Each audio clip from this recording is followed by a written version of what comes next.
here in the U.S. over the ripple effect the crisis in Libya and the Middle East is having on gas prices. Joining us now with more on this is ABC's senior business producer, Dan Arnauld. Dan, we know that prices have been affected. How much have we seen the spike today? Well, at this point, the retail gasoline prices across the country are the highest they've ever been in the month of February.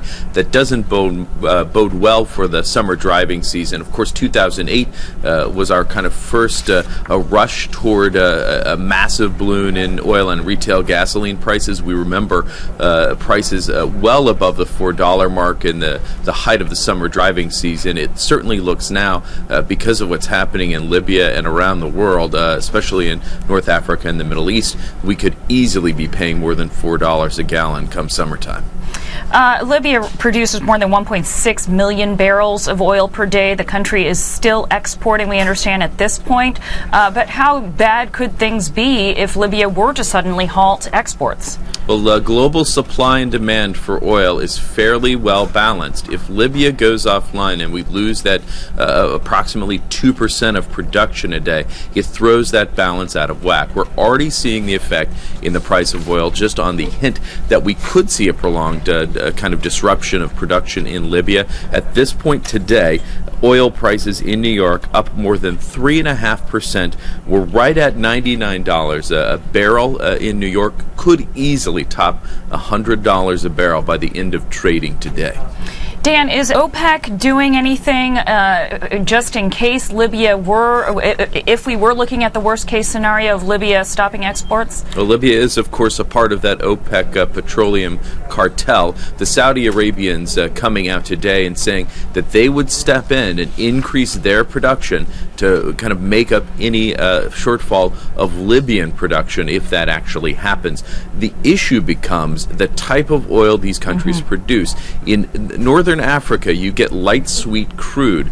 Refineries are really tuned to take in a specific type of oil and produce products like gasoline, jet fuel, and other things. Most of that Saudi production is not light sweet crude. It's a heavy sour crude that requires a different type of refinery. So we can still see supply disruptions at the retail level. All right, Dan Arnauld, some dire predictions there. Thanks, Dan.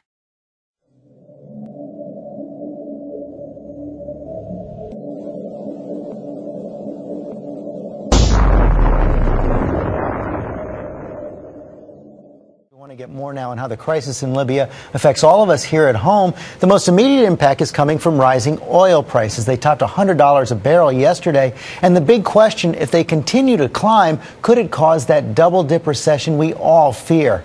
Bianna Rodriguez here at the Smart Screen with more on that. Hey, Bianna. Good morning, George. And this is the aha moment we've been talking about for weeks. Since turmoil started unfolding in the Middle East, we've told viewers at home to pay attention to the price of oil. Now, Tunisia and Egypt aren't oil producers or exporters, but take a look at the countries that are. Libya, Algeria, Iran. Libya is the 12th largest oil exporter in the world. Algeria is the 9th.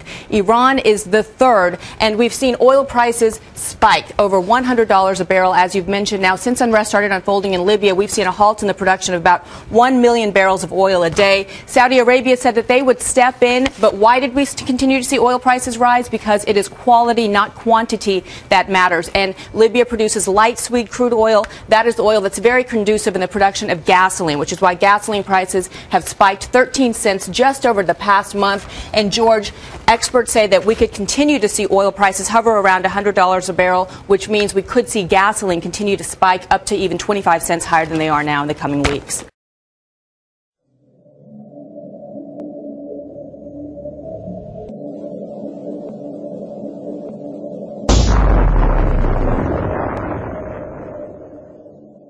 Big warning today about the cost of the food in American refrigerators and the price we'll pay for the recent extremes of drought and flooding here and around the world.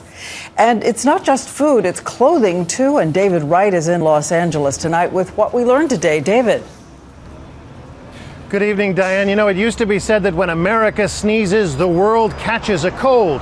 Well, in the global economy, it turns out the opposite is true as well. Prices are going up because of events taking place half a world away.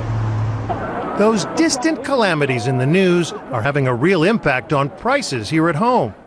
Droughts in China, a heat wave in Russia, Near biblical floods in Australia have sent wheat prices soaring 67% over last year.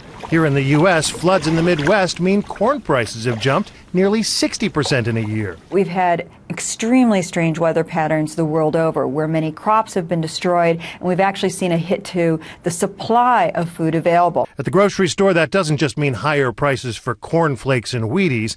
It also drives up prices for pork, beef, and poultry, because the main thing farmers feed them is corn. Worldwide, food prices are now up a staggering 29%. The World Bank warns global food prices have now hit dangerous levels. And it's not just food. Those natural disasters have also sent cotton prices through the roof. The cost of a $12 T-shirt is liable to go up at least $2 this year. Hanes underwear could rise as much as 30%. A pair of Levi's 501s is reportedly expected to jump as much as $4 because the price of cotton is now at a 15-year high. A year ago, raw cotton cost 55 cents a pound. Today, it's $1.80, more than 3 times the price. Everything's going up right now. So we're pretty much limited in what we can afford. Retail analysts say even though worldwide supplies are down for all sorts of commodities, demand is high because there are now so many consumers in China. That means prices are unlikely to drop anytime soon. As the new spring receipts hit the stores, look for retailers to try to raise prices as much as 10%. But David, some of these droughts and floods took place months and months ago. Why are the prices going up now? Well, it does take a season or so for these things to ripple through the supply chain, Diane.